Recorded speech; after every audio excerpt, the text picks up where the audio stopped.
Rolling. Happy Mother's Day. Hey guys, welcome back to the vlog. It's not a vlog. Hey guys, welcome back to the podcast. Fully Nuking podcast episode 15. Damn, that's a lot. The Mother's Day special. Yay, mom. But it's not going to be out for like a little bit, so. And no moms are here. We could tell one good story about our moms. Okay. Okay. Take it away. No, go first. What, you don't have any? I do, but go first. Okay. Good story about my mom. When I hurt my knee, Aw. she was so stoked that she could spend days and weeks at the doctor's. So she was extremely committed to my recovery. Took me to every single doctor's appointment, every single physical therapy. Asked the doctors way too many questions, but questions that I actually wanted the answers to, but I was too afraid to ask. Aw, yeah. And spent like pretty much half a year taking care of my ass when I couldn't walk and everything, making me eggs, making me lunch, breakfast, lunch, and dinner. My mom's a legend. She's a little bit gnarly, for lack of a better word. She's very, very convicted. Like, her conviction is strong. Mm-hmm. Like, if she believes something, it is what it is. You can't even argue. I think that's all moms, because I would say my mom's the same way. But she's a legend, so thanks for everything, Mom. Happy Mother's Day. You brought me into this world, and you can sure as hell take me out. I feel like that's what my mom thinks every day. Well, that was sweet. I don't have some, like, crazy... I mean, my mom's always been there for me, too, in a way. Through, like... I don't know. Oh, God. This is one of those questions I should have asked. I'm not good on my feet. Like, I think about things later, and then I come up with it. I'm like, damn, I should have said that. Dude, I have the best story about my mom. I do. I have good I mean, my mom's, like, cool. Oh, God, we have to cut this whole thing. I mean, we can't cut. We're not at that point anymore. Just tell a good story from your childhood. Stop. You're getting in your head. Yeah. Just tell, like, your mom, you always tell me how, like, involved in school she was. Oh, yeah, my mom's a legend. Okay, see, I don't think like that. Like, I just tell stories, and then they go away. My mom was literally the most involved person you could ever be in every school I ever went to. Like, she was, like, I was a Girl Scout. She was cookie mom. She had all the cookies in the house. She used to do a pumpkin sale. She used to paint hundreds and hundreds of pumpkins for my school, like paint cartoon pictures and all these different things with a bunch of ladies, and she had hundreds of pumpkins in our house, dude. And then she also like I went to a private school, so you had to like fundraise, yeah, and she like planned a whole auction, and it was like one of the most successful auctions they ever had. My mom was a god, and she loves that kind of stuff, so she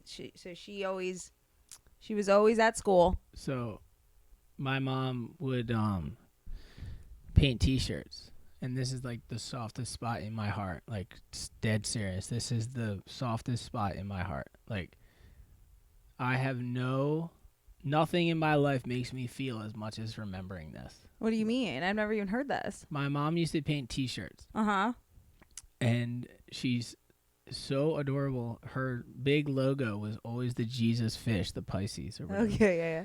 And she would put on like every shirt, and she would hand paint them for hours, dude, hours.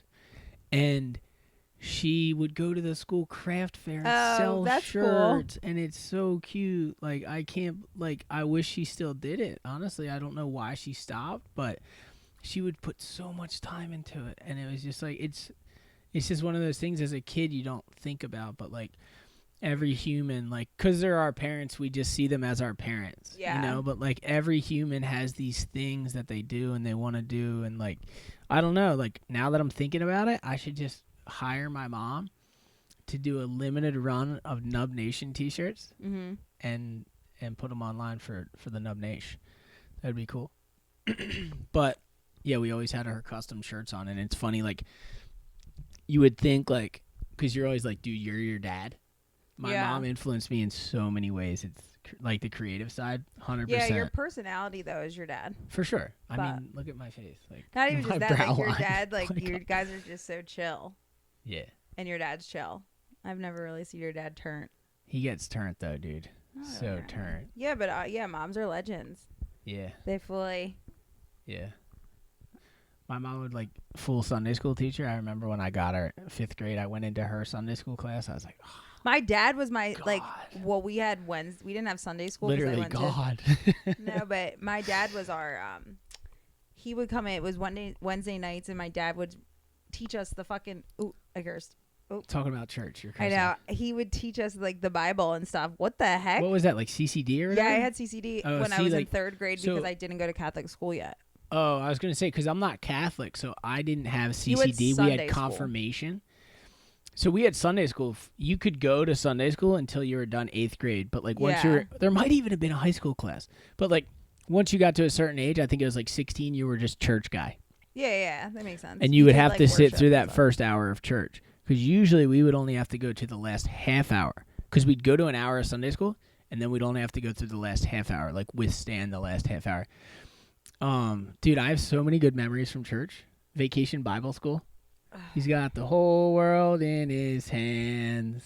I mean, dude, lit. It's so funny. It's like when I think about that stuff, I think about like, I don't know, just like that. Abusive nuns? No, because I didn't have any of that. We didn't have Vacation Bible School. We weren't Christian. So like that's Christian. No, but like you guys were on like the let's chop a lamb's head off and drink the blood of Christ and eat bread that is literally the flesh of the Lord. That's why Catholic you guys were almost culty. No, Catholic school gets such a bad rap, but like, fuck, it was fun.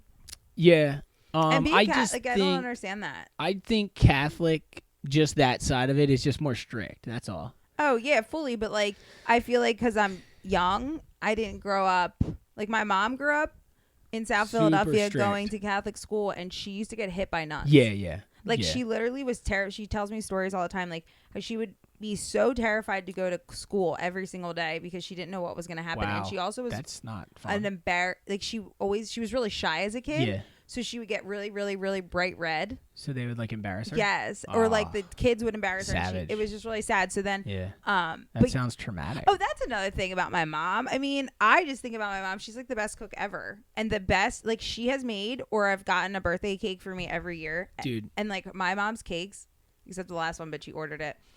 She literally can make anything. Because Carla's cooking is amazing. Yeah, she's like, well, because my grandmother and my personal.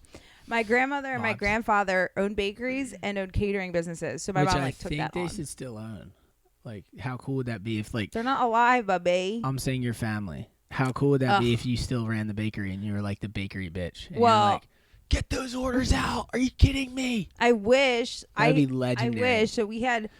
So, okay, business idea. A bakery? Baked goods, Jay Verney, it's in your blood. It's in your family. You have a story. You have a legacy. The first bakery in Brigantine. Like, come on, Jordan. Make those baked goods. Let's go. I don't have the same...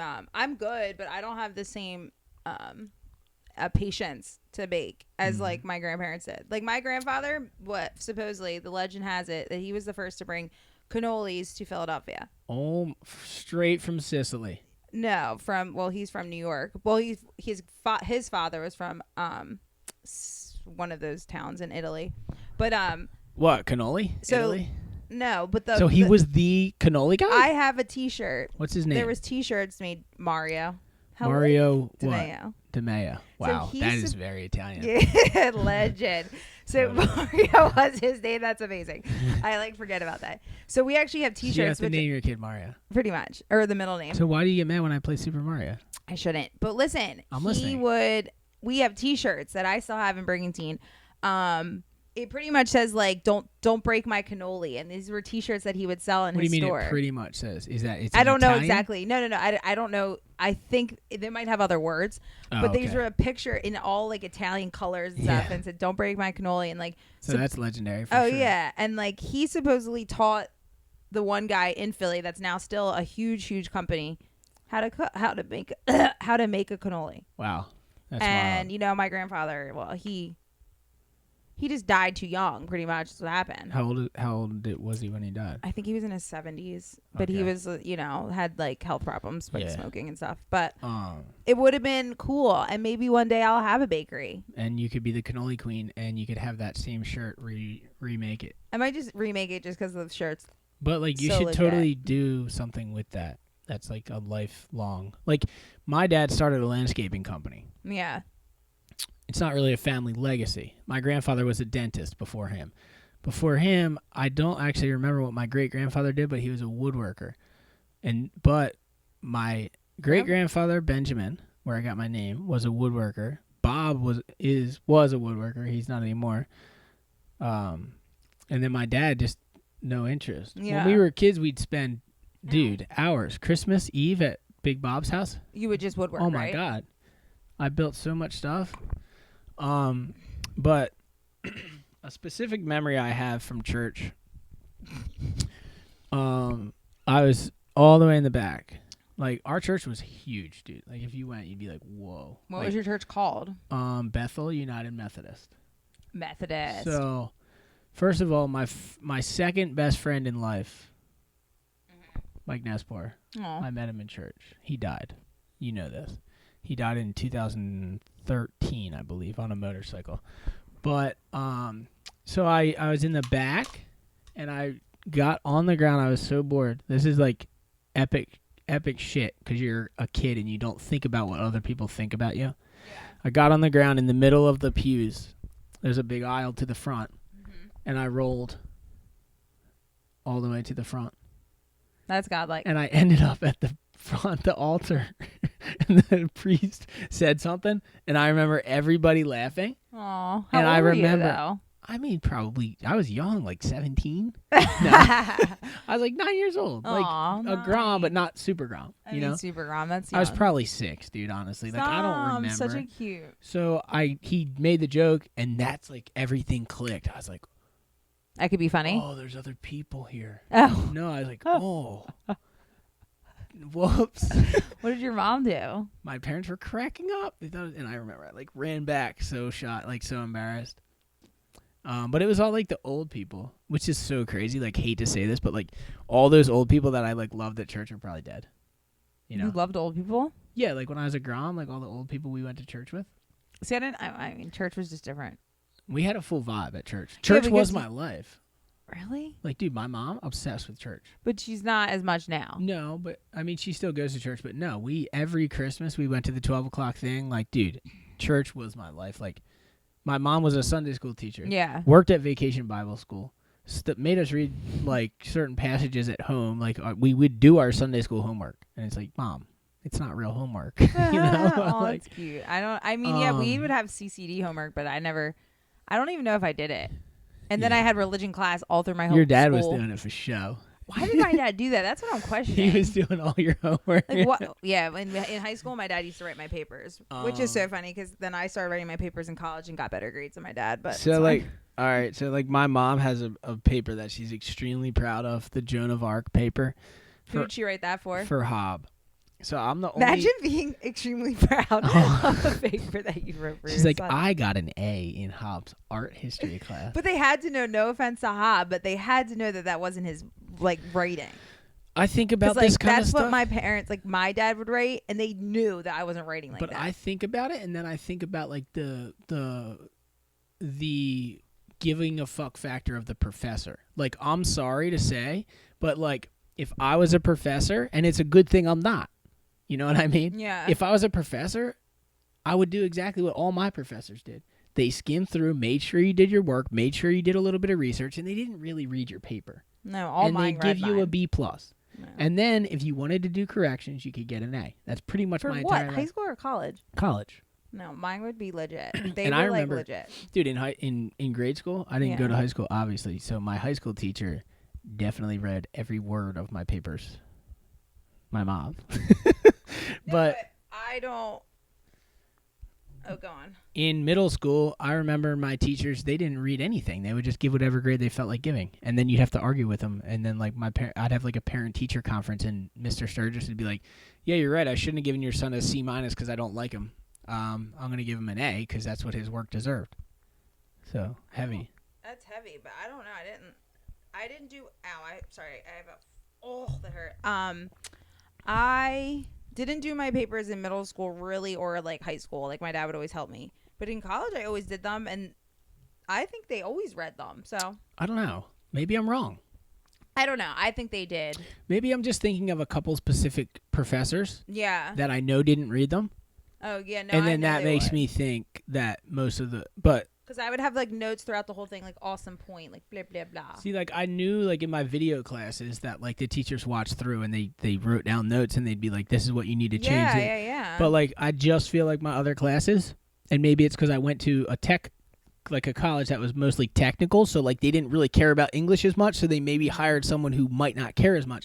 I don't know. Lot to think about there. But I'm just saying, like, What are you saying, Jordan? I think it's just funny that, like, yeah, like we would have our parents write papers. Like, I back in the didn't. day. I Well, didn't. I did. So And then, like, what was I doing? Oh what were my you- god. what were you My mom thinking? would like. I don't know if my mom ever wrote a paper. She would read books for me though. Ugh, Like if War it of was the like Worlds. summer reading, and like my Ugh. mom would read a book and like take notes. And summer then reading. I never did summer reading. I don't like to read. Like, which thinking about that now, it's totally unfair because we would have to read. But like, I genuinely did. It wasn't that I was. I genuinely hate to read. I still to this day would love to pick up a book whenever I do. And I genuinely can't read, so I can't read that well out loud. I But can like. read. I just hate reading. Like, it's just not my thing. And like, it's like, to make kids read is just out of control. And I remember I made my Aunt Ween read Life of Pi because I was giving people books like in the fam. Like my aunt would read one, my mom would read one, my dad would read one. So you were assigning homework. I am insane. I got a coffee kernel in my mouth. I can't even believe I would do that. But yeah, I Um, was assigning homework. See, I don't really like reading if it's not something I'm interested in, but like I've always been able to admit this. Like if it's something that I need to learn about editing, dude, I will read every word and I will understand it first try. Yeah. If it's like Life of Pi, No, couldn't read I that. have no interest in Life of Pi, so I couldn't read it. Me too. The only book I remember that I truly loved in high school was The Great Gatsby How and much To Kill a Mockingbird. coffee kernels are in that coffee? Dude, we need a new coffee pot. Okay, that's another thing. Let's We're talk going about that. French press, baby. Someone online, and I forget his name, and I'm sorry, dude, said French press. He was saying that like Mr. Coffee sucks. I mean, I just think Mr. Coffee doesn't have a big lifespan. Like, Well, it was After a- $11. exactly, after a year, we probably need to upgrade to the $20 Mr. Coffee, and that will last. Well, what's B Colt gonna do? It took him 6 years to commit to buying a coffee maker. Now it's Let's just talk about that for a second. Not B What? Colt in general, but people that wake up and don't drink coffee. That is what's a very what's there to interesting. talk about? It blows my mind. People that are like, okay, when we're in Puerto Rico, there's a few people that don't drink coffee like we do. And it's like, no, I don't drink coffee. I'm like, what do you mean? I love the argument that It blows my mind. I love when people are like, "Why would you drink coffee?"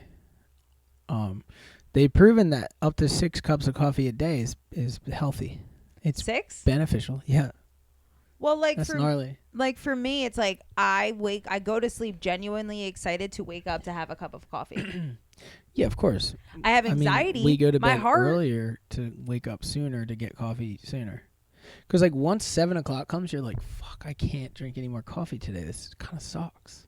Guys, we drink a lot of coffee. Like in quarantine, I would say that like our coffee has ebbed and flowed. Like we have gone days where it's just like coffee, and then it's like, we'll drink 1 cup of coffee a day. I'm on 4 cups right now, and I'm feeling pretty good. A day?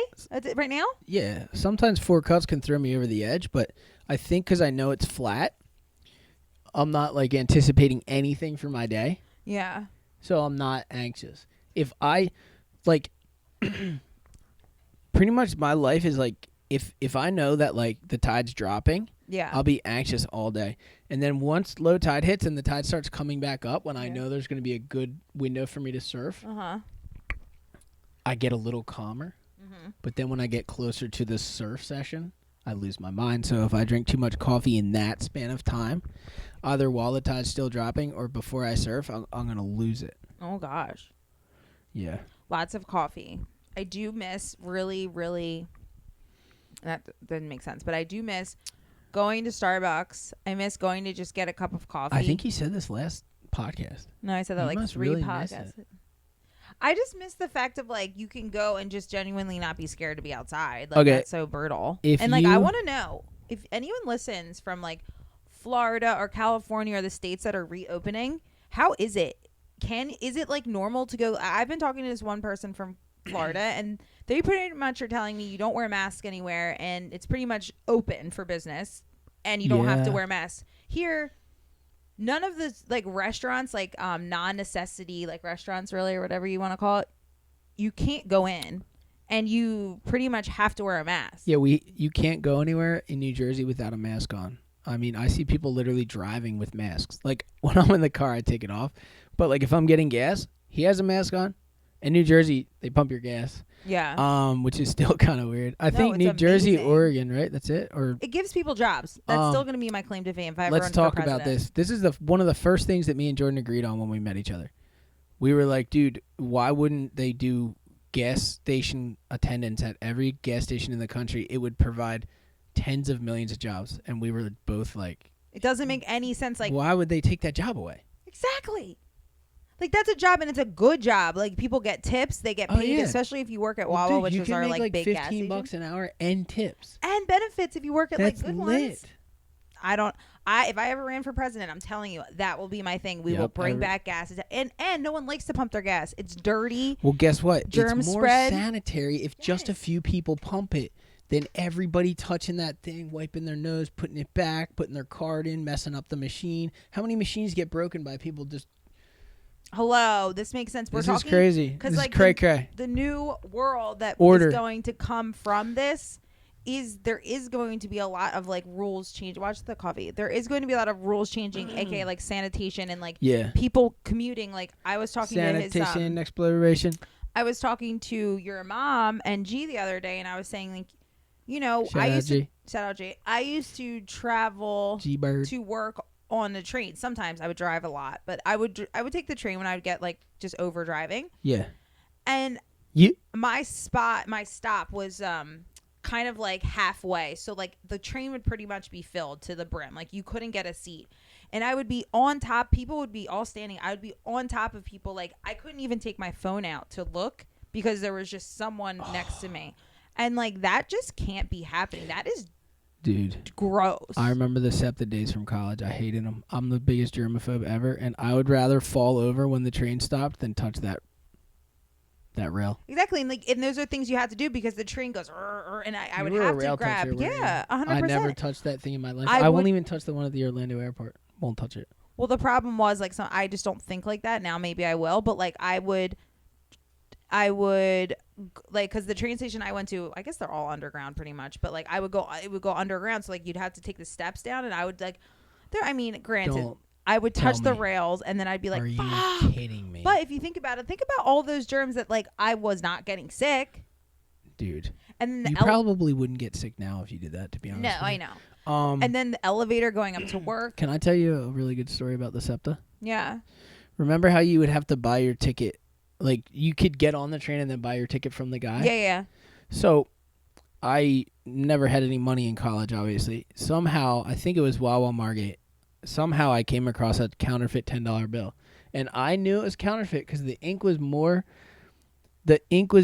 darker. Yeah. And it was printed a tiny bit crooked. So, like, this $10 bill was in my wallet for a year. I would show everybody. I'd be like, dude, look at my counterfeit 10. You're weird. This thing's gnarly. Like, isn't this counterfeit? Everyone was like, dude, that's counterfeit. That's nuts. How'd you get that? All this shit. Got on the train one day to go to Paoli from Philly from school. Use it. Only had the 10.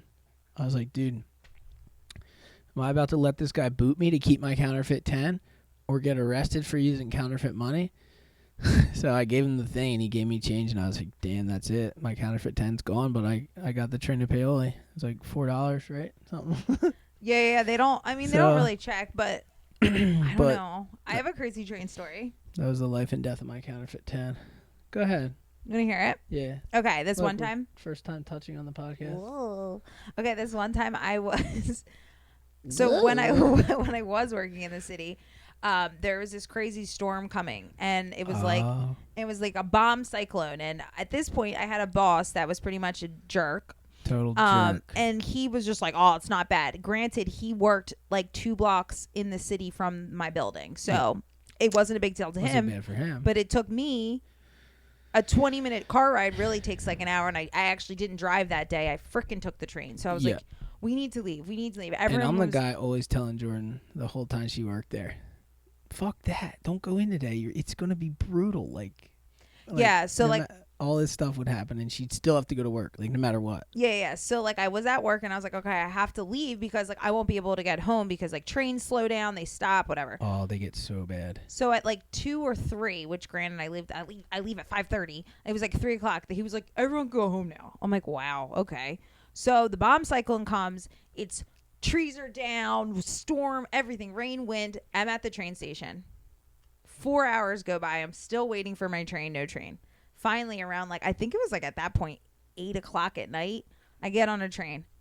Stops because there's like so many trees down the tracks. We stop in Manayunk, which is like not close to my house, in the middle of the tracks. Couldn't even get off the train if you want. No electricity.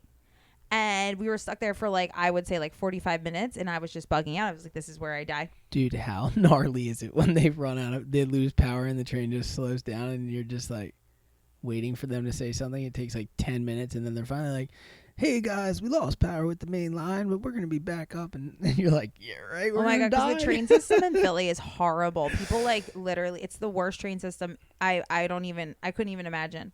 It's so bad. It's always late. And it was just terrifying. And then finally we got home, but it was bad. I think some of the most lit trains in Philly are the SEPTA ones that go to like the stadium and back. They're so fast. Well, because they're so easy. Such a short little track. It literally takes you from like, Center City just to the stadiums. I can say that when I was in college and I had a friend named Asa, A-S-A was his name. He was a god. I think he's from LBI. But dude, when he was like the most adventurous kid, so like he would be the guy that like if we had an hour and a half between classes, he'd be like, dude, let's go to FDR. But when I figured out all those trains and I knew the city like the back of my hand, I felt like a legend. Because I'd be like, dude, I'm hopping the SEPTA R5 down to here to jump the R1 to FDR. I'm going to skate up there. We're going to skate for 30 minutes, and then we'll be back at 4:30 for class. And it was just legendary. And then you get to know, like, all the spots, like the gas stations that are safe or, like, have the 2-for-1, like, water bottles or... Ooh, a 2-for-1 water? Twofer?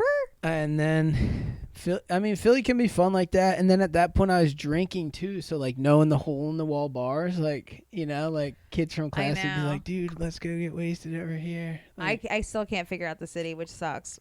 It's cool. Philly's actually pretty sick. It's like an awesome city. I love it. If you would ever be able to talk me into living in Philly, we would have to live in Northern Liberties, and I would have to buy like a 9,000 square foot warehouse, at least 2 stories, and then we could do one of those houses where the downstairs is all production and whatever, and the upstairs is one of those houses where you just build the walls, but the ceiling's open above them, so like the living room is like. I know, yeah. I like it. Yeah, okay, that would be my vibe. So like maybe at 40. Let's talk you into it. Maybe at 40. I don't know. I feel like I would be a good city liver. City gal. I mean, even but in Northern Lips. You have to live. You have to like. Well, you want to live in Rittenhouse? No, I don't. I look at houses all the time in Philly just because of the price point, and like the price point for a house that's pretty much our size, a little bit bigger, is not that bad. It's not that much higher than. How much we talking here? It's actually it's like $399, which isn't bad compared to like you buy a house the size like that here. It's like $500,000 for no reason. Yeah. But not every part of Philly. Yeah, like Rittenhouse Square. It's insane to live there. The thought process though is like, at least like we have this. So this. No, I'm just saying. Like these are just like thoughts in my mind. I know. No, like we're having a totally hypothetical. Yeah. Wait, I think okay, go on. I know I'm coughing. I don't know what's going on, Ben. Go ahead, tell your story. I want to know. No, I don't have a story. Go. Yeah, I don't know. Anything's possible. It's just that like right now I surf all waves. Yeah. Not just good waves, but like in my 40s, I might only surf good waves, but I doubt it. But then if we still live in New Jersey, then we could move to Philly at like 45, because then I could drive, because then all shore points are about an hour and a half, as opposed to right now I can get to Slammo in less than 2 minutes, or I can get to Atlantic City in less than 10. And Well, that was my whole thing when Ben and me were like, oh, well, I was working when he was thinking about getting a house. And I was like, well, at the end of the day, Philly's not a horrible it's place not to live. that bad. Yeah. And No, I was it's like, not. you can always drive an hour. Yeah. You wake up. I mean, it sucks waking up an hour earlier or whatever. But, you know. I mean, I already wake up at 5, though, and I usually don't leave till 6. So like- what's the difference? So you could have just been in Philly this whole Packed the night time? before. We could have, yeah. But that's a whole. I can't picture But, you like, in Philly. I mean, No, I love the beach. exactly. We're still beach vibes. We're still... We always go back to like, so something's going on where our minds always go back to like where we want to live or like the house we want. So clearly we're or not. what happened to me as a kid. Yeah, so there's like 3 things that like clearly are bothering like us, and like we don't know what. That's funny. I think my armpit's sweating. There's a couple of things that are bothering the herd immunity. Oh God, don't. Ben, What? you can't talk like that. Oh, sorry. You can't bring up the Q, guys. The Q is Okay. Dunzo McGunzo. Gunzo. It's done. It's done. Well, it's not actually done, but you can't bring it up. This is something I wanted to talk about. What's our time on there? I can't see. I have bad eyesight. I can see it from here. We're at 31:12. Wow, Or is it you have 20/20 51? vision. I have If we negative went 7. 51 that fast, I'm going to freak out. No, 31:12. I was right. I'm gonna freak out. You hear that? I'm gonna freak out. Some people don't understand my sarcasm. That was sarcasm. I'm letting it fly more in life, though, because I'm like, all right, I guess I'm at the point mentally where if you don't get it, you just don't get it. So I'm going to have to let it fly. But there's definitely people, especially like 3-4 years ago when I feel like the internet didn't quite change the whole world yet. Yeah. When like I would be hanging out with Chank Little and we'd be like cursing each other out in front of like the guys from Superbrand and they'd be like, are you guys mad at each other? Mm-hmm. And we're like, nah, dude, we're just from New Jersey. Like, that's like... People don't understand Jersey sarcasm. Now it's or like... East Coast, I would say. Not Now, all though, East Coast, I but- feel like because of the internet and YouTube, like, sarcasm has gotten a lot more widespread because, like, Maybe. everybody is kind of, like, experiencing the same stuff now because, like, it happens so fast online. This is what I want to talk about. We were talking about church. Mike Nespor, one of my best childhood friends, Mike Nespor. I had 2 best friends when I was a kid, Mike Humple and Mike Nespor. But Mike Nespor is a kid that I went to Sunday school with, and we were the same age. And I started Nub, and without the blink of an eye or the question of no doubt in his mind, he was a co-founder. I told him about it in Sunday school one day, and he wanted to help me make the Nub skate mag, and he wanted to be full-blown Nub. So we grew up, and we grew apart, and I moved down here after 8th grade, and come to find out, like 2 years later, they have Nub in Pennsylvania. Everyone has Nub tattoos. Jim Rolek, Eric Wright, all these guys are Team Nub.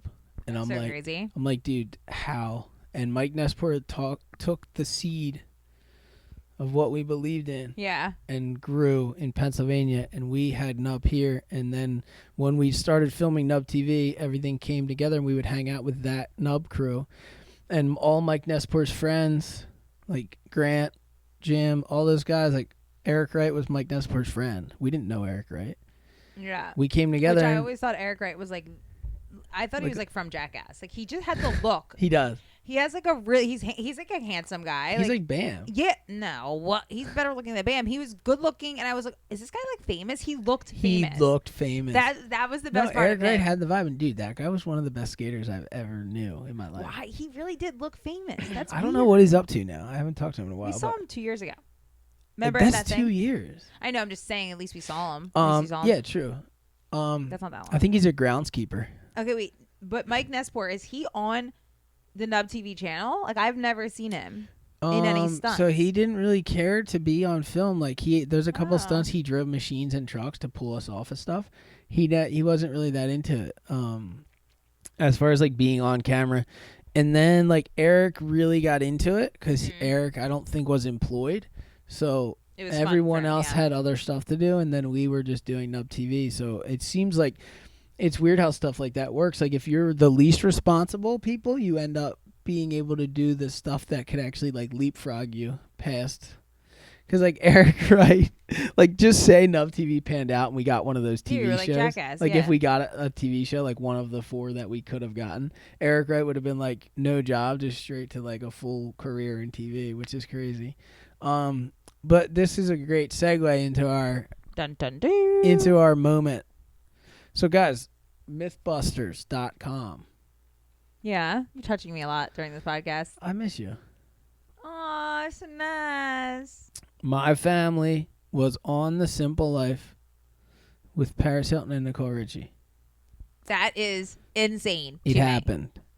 It happened. Ben was like, okay, so I love was The in Simple 9th Life. grade. Go for it. I'm just saying, I love The Simple Life. I loved Paris Hilton. I love Nicole Richie. I had their books. I watched every episode. I think I have the DVDs. And I loved, didn't know what it was. and I guess Ben didn't know what it was. And the fact that I knew who Ben was from Nub TV, but I also knew that he had been on The Simple Life. So, this is a funny thing. This is why we got picked. So, we actually met the lady that... Remember the other family they were considering? We met her at Surf Expo. Oh, that was the other family. Yeah. So, the producers walked around Margate, and they were like, who should we film? And I guess everyone at Heritage told them us, because we were doing stunts, and we had the DVDs and all the crazy stuff.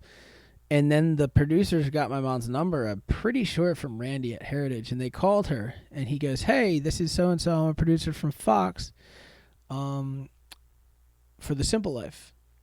And my mom's like, oh, yeah, I don't know what that is. And then he goes, it's starring Paris Hilton and Nicole Richie. And my mom said, who's that? And the They were like, producer "This was is like, this is it. These are the people. They don't know who Paris Hilton is. But I did. My mom I was just about to didn't. say, like, I every personally knew who Paris Hilton was. Everyone at that point pretty much knew who Paris Hilton was. Except for my mom, who just didn't have a TV.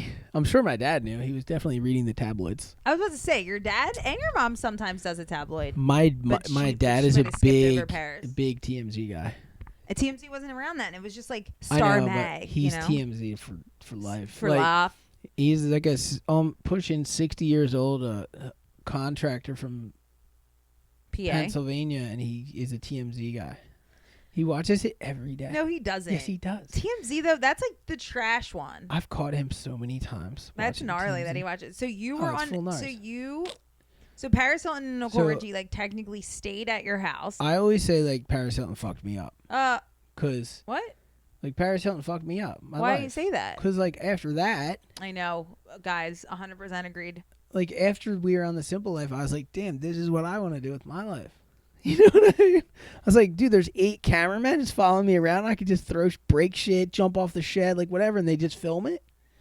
That's what I want to do. Well, yeah, because like it's so funny. We always get into a discussion about. I watched TV as a kid. Ben didn't. Yeah. But like he had more of a taste of TV and what it was.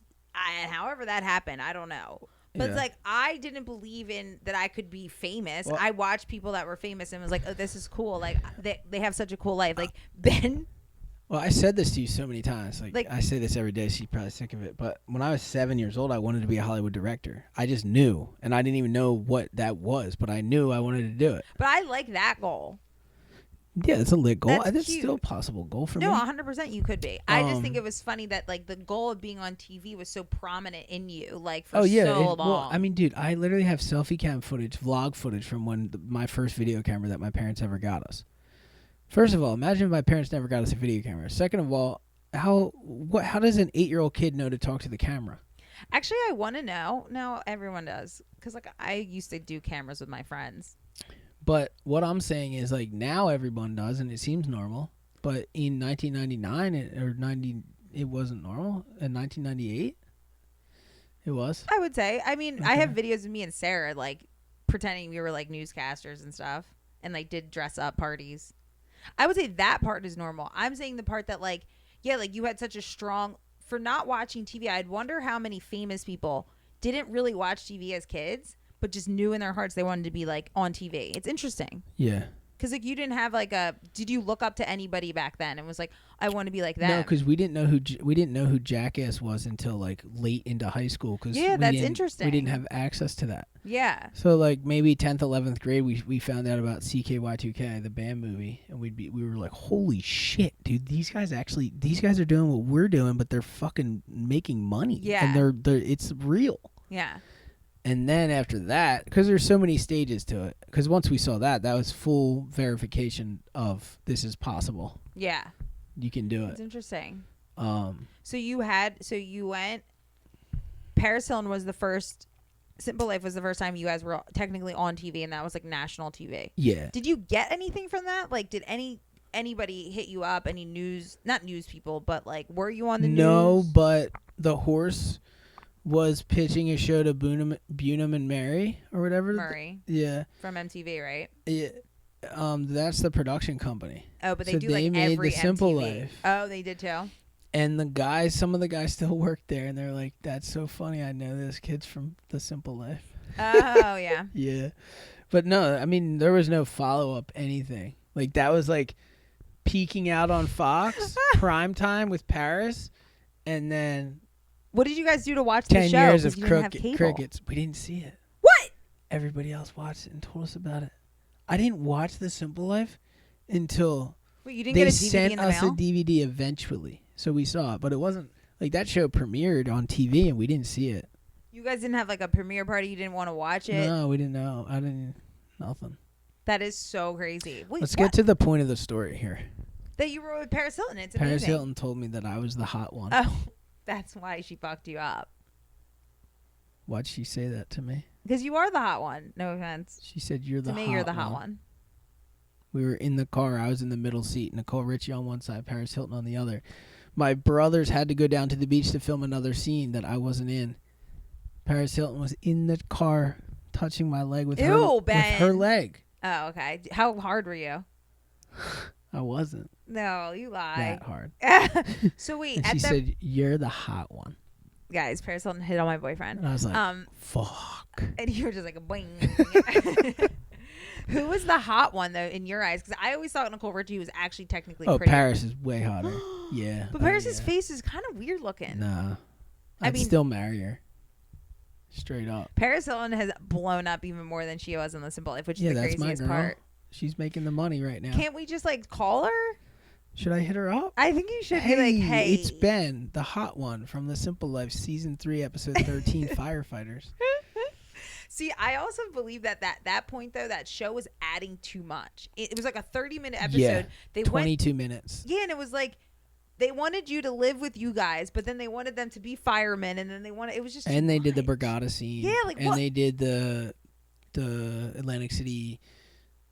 The guy's hand was stuck in the toilet. The Atlantic City Bar and Grill scene. They did so much. Yeah, So much in one episode. big budget show. They filmed a lot. We got a lot of airtime. You guys did. A lot. Yeah. So crazy that you were on that show. Like it's just weird. And I tell all my friends because like we all watch Paris Hilton, and it's just so funny. There was like, "What are you talking about?" Ben was on this. That was the original time. Actually, I will say this. That was the original time. A couple years later, like when I was on Facebook, people would reach out to me on Facebook and be like, "Are you the kid from The Simple Life?" And I'd be like, "Yeah." But then I was kind of embarrassed about it, you know? Well, because then you go through like it wasn't that cool back then. Because like having a following wasn't really a thing, you know? If only we knew. If only we could have. So there's a lot of people that transitioned their MySpace following or whatever you would want to call it to Instagram, to Tumblr, to YouTube, and are still really like people. There's a podcast called The Lady Gang, and then one Yeah. of the girls on there, she was. Well, I wasn't would follow Jeffree her. Star? Jeffree Star was a MySpace girl. This girl was technically friends with Jeffree Star, and like Hannah Beth and all these people. Like Yeah. they were like the emo MySpace people. And if only we knew. So like the horse was friends with Tom from MySpace. Like not friends, cyber friends. Like Tom, Tom. that guy wasn't real. I never Yeah. believed that guy was real. He was real. No, he was not. Tom was never real. That was like a fake Facebook, MySpace. Whatever. Horse's friends with someone from MySpace. Horse's videos would be on the home screen of MySpace. Oh, he was friends with them. Okay. I just never believed Tom was real. No, he was just friends on MySpace. Yeah, everyone was friends with him. No, I know. But no, but Horse's videos would have like 48 million views on MySpace. Like they were on the homepage. Like you pretty much had to watch them. Like, and like it's crazy because like he didn't like it just didn't transition for some reason. And it's like people that knew, oh god, it's just like so crazy because Yeah. we have been like our age group has pretty much been on the forefront of every social media platform. Yeah. Except now like TikTok and stuff. Like Well, that's for the young kids. And we don't even get it. I just can't even understand it. I deleted it. But like it's just so crazy because some people did take that and go, this is gonna go somewhere. Well, I remember like, who's the guy that you watch that's friends with Jeffree Star? Shane Dawson. Shane Dawson was on YouTube. Yeah. Dude, 07. Yeah. He was one of the people that I'd look at the videos and be like, how's his video so clear? Because ours would be like 4 pixels. Like you couldn't, it looked like mush. You couldn't even see. Yeah. And he has been on YouTube for like almost 20 years. Like he has been doing it for a long time. And it's worked. Oh yeah. It's just so crazy. And then like, cause like, you didn't even have Instagram. I didn't have Instagram until like 2014 or 2000. Now, why was that? I didn't think it was cool. I didn't like it. It was But it wasn't as cool back But then. my focus was on YouTube, like, because when Instagram came out, Nub TV was starting to grow on YouTube. So like, I always thought the long form platform of YouTube was the most prominent social media, and turns out I was right. No, yeah, you make the most. YouTube is the most. It's the best way to, like, connect, like, relate with people, like. I think you become the most successful on YouTube. Because it's just like people can see like your real life. Like if you can stand on the beach in Greece without a shirt on, you have an 8-pack. That doesn't really exactly transition into my life because I'm just a middle-aged dude who's like losing his hair. You know what I mean? Do you know what I'm saying though? Are we gonna need to get you hair plants like Elon Musk? But like if you're watching YouTube and there's a guy that acts just like you and kind of like likes the things that you like and shares his life with you, you can understand that guy and be like, dude, I get this. Like this is cool because it inspires me to follow the things that I want to follow in life. Like seeing the perfect image of a dude who's jacked or someone who can do a quadruple backflip on Instagram for 10 seconds doesn't exactly transition into my life. Because like I watch someone do a double backflip on a bike, I'm like, wow, I'll never do that. Well, that everybody that I've ever liked on YouTube, I become like I love them. I'm like, these guys are great, like blah blah blah. And then anybody who I start following on Instagram, I usually can't stand them after like. It's because you don't know enough about them, and they only show the parts that are like super materialistic and glamour parts, and it's like, I get over things, but YouTube is not like that. Well, yeah, because it's like I watched Jamie drop in on 5 waves in a row, and he might fall on the first 3, and then he makes a sick barrel, gets spit out, and looks at the camera. He's like, I did it. And it's like, dude, I get that because I live that. I go out and I fall on my first couple, then I get a sick one. Yeah. But if you go on Instagram, you just see the sick one for 3 seconds, and you're like, oh. But not on my Instagram page. I usually just put my failed surfing clips. Yeah, but that's also something that people love. Like the fail clip will never get old. Like, no, I have to start doing more fails. Do we have any clips from the other day? Because people aren't perfect, and it's good to relate. It's like, dude, yeah, I get it, because that happens to me every time. Yeah, I have a good shot of you. I'll get it to you. I'll get it to your management team, and then you guys can clear posting. Could you send it to me, please? I'll consider it. So, what's our time limit here? Oh, it's 40. 40? We got to get into the other shows that I did with my life. All right, so bang, fast forward 10 years. Not quite 10 years. Pretty much, though. Okay. I made a 4-minute sizzle reel. Uh-huh. Did it by myself. Just was like, all right, I'm going to get a TV show. Made a sizzle reel. I went out, because we were selling a tons of clips to True TV, right? There's a woman, her name was Erin. So, Erin, I doubt you'll ever see this, but she worked at Nash Entertainment. Erin, thanks so much for everything. She was legendary. Yeah. She would buy all of our footage for True TV. All of our footage. Pretty much no matter what, she'd buy it. Anywhere from $300 to like $2,000 I've sold some clips for, which is crazy. Like I literally have footage of like me like falling on a skateboard, and I sold it to True TV for $2,000. Like, What? I can't believe it. Like, so that's what I was doing in the beginning, before our channel blew up, before anything. So then they hired me and Hob to come out to LA. They flew us out, and we were on a TV show called Clipaholics. It was like The Office meets ridiculousness. So this is in 2012. So we flew out. We acted in all these skits, tons of skits, all this stuff. We did all this work. First of all, they paid us $18,000. Okay, it was nice. How old were you? I was like 23. Okay, so. But that $18,000 we split 3 ways, because that's how the Oh, but Tucker went too. Wasn't Tucker didn't go, but he got money. Wait, what? Oh, because you were using clips for him? Yeah. Okay. So like the package deal was like our acting and the clips, and they give us $18,000. Yeah. It's a nice deal. So that show went. That was episode 5, 7, 8, and 9. We were in acting, full acting on True TV. Yeah. Where are these clips? The I'd like to see show them. aired 4 episodes. Oh, and yours didn't get shown, right? They did not air the 5th episode, and they deleted the entire thing. And I hit Erin up, and I was like, "Hey, where's that? Where's like, what's up with that footage?" And she's like, "Oh, sorry, they trashed it. Gone." Like, you just actually threw it away. Like, Trashed no it. one even wanted to save Nope. it. That's crazy. And That's like sad for that production people. Like, they just really didn't care. you know what else is sad? She offered to give me episode 5 on a DVD. Well, you said no? When I was there, I said, "Just mail it to me." So that was our first run-in.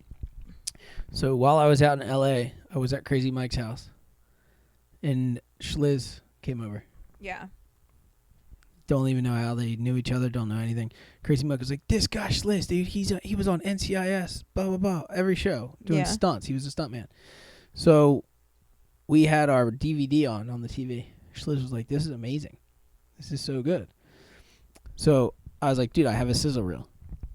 Take it." I gave it to him on a DVD. He took that sizzle reel to every single person that he knew in show business. Mm-hmm. Turns out a company in New York City called McGilla Entertainment wanted to do a show about us. At the same time, Nash wanted to do the same show.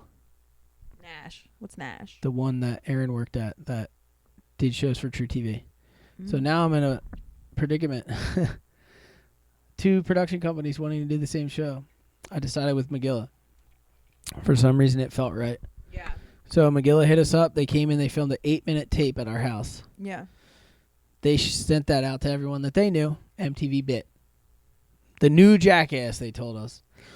They came back with MTV with, oh, what is her name? You would know who she is. The lady, the woman that pretty much made Jackass what it is. Oh, I know, but I don't. She was there. Lauren Dolgen, her name is. Yeah. So we were like, dude, we made it. Bang, they came, they filmed that. It was called The Family Grave, working title. Yeah. So that was like it, the first 21-minute pilot we ever did. So MTV did not pick that show up. Took a year and a half to find out they didn't want to do the show.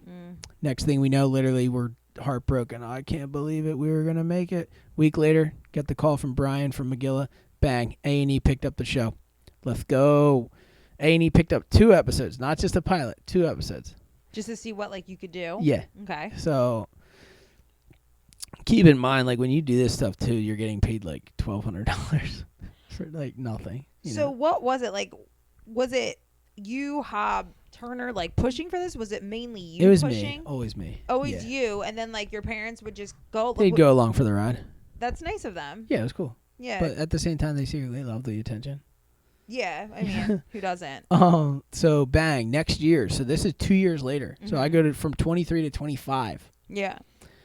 24. So I must have been 22. So then I was 24 for the next one. We filmed that one. Filmed a full episode. We went to New York City. We had a full-blown meeting with A&E. Like, it was all on film. The one where we got naked in the meeting. I don't know if I ever showed you the pilot. It was part of the show. So it was a good idea, but they botched the edit, to be honest. It was a good show. So 8 months later, A&E passed. Don't want the show. Ooh. That was so sad. I didn't know him then, but I could just see it. 2 years later. Oh my gosh. I had met you, right? Or no, not quite. I No, met you a while after. I would right say. after. Right after. So 2 years later, Horse sends me an email. He's like, "Yo, new Jackass is coming to MTV. You should hit them up." I emailed the info at B13 Productions. Yeah, yeah. I was like, "Hey, my name's Ben Gravy. I do all this shit. Whatever. They're like, "All right, yeah, we'll do a Skype call." I was 26, right? yeah. Yeah, I was 26. So I got on the Skype call with the You might have been casting. 27. I think I was 27. With the casting director, and they were like, "Dude, you're way too old for this show, but we're gonna throw your hat in the ring." You looked super young then, though. Yeah, but they were like, "Dude, MTV, you can't be on MTV and be 26 or 27 years old. You're insane." So I was vlogging at this point. So some of you guys might remember this. So yeah, I got flown out to California, and it was crazy because they were like, "Yo, if you're doing this show, you got to come right now." I was like, "What do you mean right now? Like tomorrow?" They're like, "Nah, right now." They called me. I drove to the Philly airport. They didn't even have the ticket purchased until I was in line. They bought the ticket, and then I got to California, went to the casting call. That's where I met Barry, legendary Barry. Everyone from B17. Bango. Nailed it. Yeah, you guys. Main did good. guy. Yeah. I got casted out of everybody. They said, Aw, "Who do you want to Bugs. work with, Ben?" I was like, "Obviously the Horse." And then I wanted to work with my brothers. They only had room for one brother. For some reason, they wanted Tucker just by how he I looked. think he's younger. Yeah. Yeah. So then they brought Horse's brother on as well. Flew us back out to California that summer, and we filmed the pilot. It's called The Idiots. It's an amazing TV show. Very Jackass. Jackass meets Mythbusters. You've seen that, obviously. It was awesome. So I liked that it. was in June, July, September, October or November. July, No, November August, is when you found September. out. Really? Because in it was September. no November because it was But when I I was in drove. Rhode Island. No, you found out you were getting it. Yeah. Yeah. So I was in Rhode Island, hanging out with Tracy Bingham. Somehow. Insane, weird, creepy. No, we went to a sushi restaurant in Rhode Island, and Tracy Bingham was there. So Tracy Bingham is a woman that was on Baywatch. Oh, idea. We could just write down times. Yeah, it's all good. But I'm saying for like next time. So that was weird. So I was in a sushi restaurant. I got the call from B17. The guy says, he's a real funny guy. He goes, "I got some bad news, guys. MTV bought the show. 10 episodes." Aw. I started crying on the fucking spot. I know you called me crying. Went back into the restaurant. I was like, "Yo, Tracy Bingham, I just got a 10-episode order for MTV, bitch." She was like, and I remember this. Her older sister, Tracy Bingham's sister, goes, "Why would you want to be on TV? I've been on TV my whole life. It's done nothing for me." I was like, wow, this lady's gnarly. So anyway, got the show. Bango, bingo, bango. Then what? We were in Florida in November, and I was at Juke Squad's house, who I met during the casting for the show. And I was hanging out with Juke Squad, and I got the call. Guys, guess what? Lauren Dolgen got fired. MTV's pulling the plug. There's a new showrunner in town, and you guys ain't in. But a lot of shows that season, remember Zac Efron had a TV show? Zac Efron, poor Zac. His show got canceled. He got canceled. There was so many TV shows that were coming out, and they all got canceled. So Yeah. it wasn't just Ben's. That happened, but we almost got 3 TV shows. 4, I guess. So yeah, that I had to swallow my pride, but go ahead. I was gonna say, but thank God. Yeah, oh totally. I mean, if you did the Idiots, like I don't think. Well, don't we think would it have been would've off air in one season, and it then it would've would have been. I wouldn't have been focusing on YouTube, and then I would have had $60,000, and who cares? That's it. It would've been over. Exactly. I will say this, guys: if you've watched my old vlogs, MTV broke contract with us, Yeah. and they had to pay us half the money. MTV sent me a check for $27,000 to my house. Can't be breaking For contracts. nothing. I did nothing. And you So- paid your medical bills. No, What a I good paid for off them. all my I would- medical yeah, bills, well, and I that money went Where did that money go? into my house in Ocean City, which went into this house. So Oh, okay, good. Yeah. thank God I had it. Yeah. So yeah, Bango. Bango and Jane. Woo! Lost that TV show, and the good thing is, like back in the day when I lost shows, I used to live through it. Yeah. I'd like be so bummed. That show, I overcame it, and I I continue to put my energy into the vlog, and obviously this is where I'm supposed to be. I mean, look at what 100%. if I was on a Jackass spin-off on MTV, I never would have had such an impact. So You'd get a documentary 10 years later, like what happened to them? Yeah. Where are they now? The fact that I was able to follow my own heart and not the heart of a producer on MTV is the reason that I am where I am, because like this is all me. Everything that we've created is an extension of how I feel inside. Yeah, perfect. So it's been amazing. Didn't need that. Yeah, so thanks, Jordan. So if you're listening out there and you want to give out a TV show, you probably still take it. So now we're probably gonna get a show on Netflix eventually, but That's the goal, guys. we'll see. Put your juju out there. Novelty hunting extraordinaire. Dude, I think it would be really funny if we did a show, like it's almost like a nature show, but it's Like funny. what kind? Like Let's not even. I have multiple shows I have want so to many do. ideas too.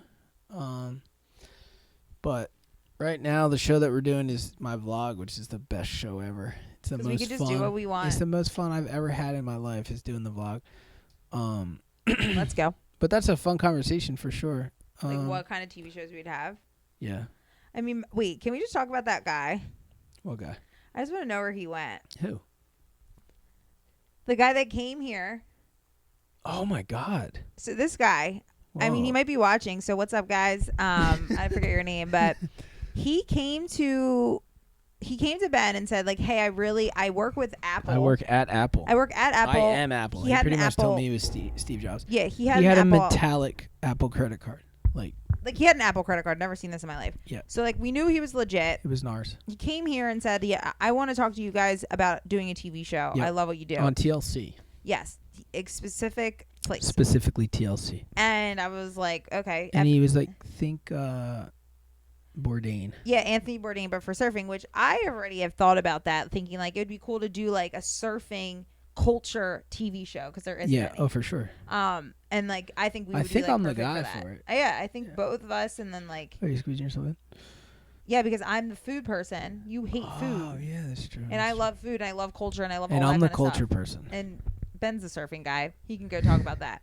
So anyways, long story short, he came, took us out to breakfast. At Ozzy's. Pretty much That was lit. was lit. Pretty much thought this guy was like, it's gonna happen. And then he was freaking me out because he was like, oh, you're gonna be gone. Ben's gonna be gone for 400 days. 400 days out of the year. Just so crazy number. And I was just like, what is this guy talking about? And like, he seemed legit though. Yeah, he's legit, for sure. I think this stuff just takes time. I don't think he's legit, Bubby.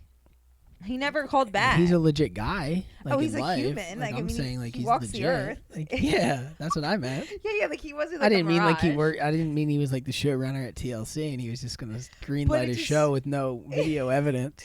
But it Hey, was you guys so, want a show? it was so crazy because the guy like literally acted like it was happening next week. Dude, how funny. There's a South Park episode I was watching the other night, and it's like when Netflix first opened, people were just calling in Netflix headquarters on South Park, and the guy would answer, Netflix Incorporated, you're greenlit. What's your show idea? They just make shows out about everything. Yeah, I mean they did, and look So at them funny. now. Netflix is game changing. If you can get on Netflix, you will blow up. Here's my this is how I look at life and shows and vlogging and everything to do with social media. You know when you make spaghetti? Yeah, SpaghettiOs. Spaghetti, like noodles. No, I know. That is such a bad way to explain what pasta is. But go on. How do you find out if the spaghetti's ready? You taste it. No, you throw it at the wall. No one does that. If it sticks, Yeah. you're ready to eat the spaghetti. Okay, so what's that mean? That's life. Throwing spaghetti at the wall. I agree. I'm tired. I've thrown more noodles at the wall than anyone I've ever met. Yeah. Some of them stick. Yeah, like me. You threw me at the wall and I stuck here forever. You're like the seasoning to my What's that to mean? my pasta. Is that good or bad? It's good. I want to be like the base. like the you're here to foundation. Like I stay. want to be the sauce. No, I'm I the bind I'm it the base of together. my own pasta.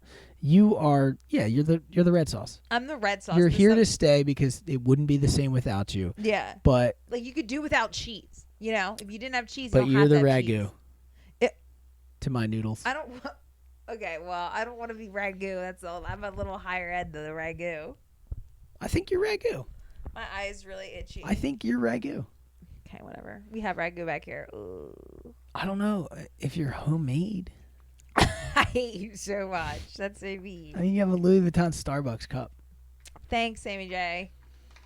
You know what I'm saying? Nah, I mean. All right, we're definitely over an hour. And we're definitely just rambling now. Not even. I could go. I could know. do a 10-hour podcast straight up.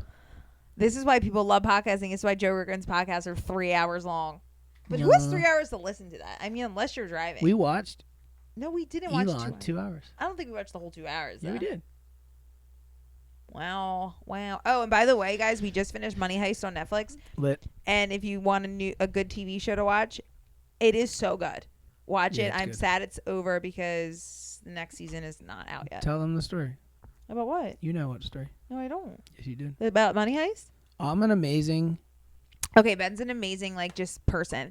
And I can guess anything on a TV show. Yeah, so he always knows what's going to happen next, which is, kind of brutal, but, it's good. And sometimes he's wrong, so it's funny. I give myself points, though, when I'm right. Yeah, so the biggest point of the Money Heist show was the fact that I was like, something's off with the show, but, I couldn't really put my finger to it.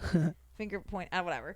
And Ben was like, I think the show is in Spanish, but they voice over it in English. And I was like, no, what the heck? Why would we be watching this? This is weird.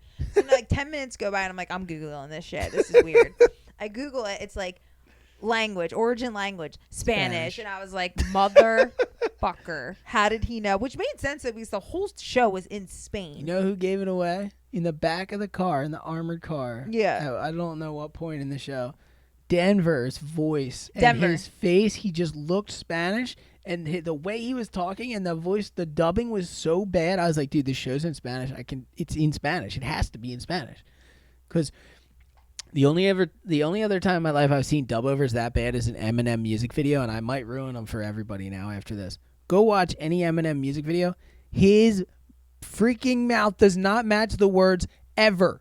Yeah. Ever. That's how they had to do it. The bit rates are off. He filmed the video in 24p and the song is recorded at a different bit rate that's higher and they don't match. Yeah. They don't match. And it's just dude, it doesn't match. But yeah, I noticed that kind of stuff. But the show's good and you get used to it. And I think they did better voiceovers throughout the season. I think they got better at it. Yeah. Because the first episode's, yeah. See, this is why a podcast could go forever, because now this is making me think the funniest thing I've ever seen online, and I love this stuff, is the bad lip readings for the NFL. Stop. Best. Whoever makes those, you are a god, a genius, everything. Dude, it's so funny, dude. They match them pretty good, too. Yeah, oh my God, they match them perfect. And they'll have I don't know that many the names, but the Manning or whatever, the Manning, big guys, who's the quarterback for Tom Brady? Tom Brady, dude. And they'll just have him in a huddle with the coach, and he'll just be talking about nothing. Because they're like, oh, I want a tuna fish sandwich. Dude, it's and then the guy's so like, funny, oh, dude. yeah, I can't wait to eat that. And it's so funny because it matches exactly what they're saying. And they're so saying funny. such innocent things, Yeah, but it's funny. Yeah. Oh my God, it's so good. It's Those so good. Oh, will we ever get another one? Um, What's going to happen? What? Another tuna fish sandwich? No, NFL, all that. Oh, I forgot about that. There's no baseball right now. All right. Old school Hollywood baseball. That's it. Maybe the next show we're going to watch. Dude, we're at an hour 8. This is the longest podcast we've ever done. So thank you guys. Epic times. Super fun. For the dream. Fully nuking. We love you. Whoa. I just burped. We love you. It's been super fun. And we'll see you next podcast. Let's go. Thanks for listening. Let us know what's up in the comment section below. Peace out. For the dream. Oh my God, I'm burping too.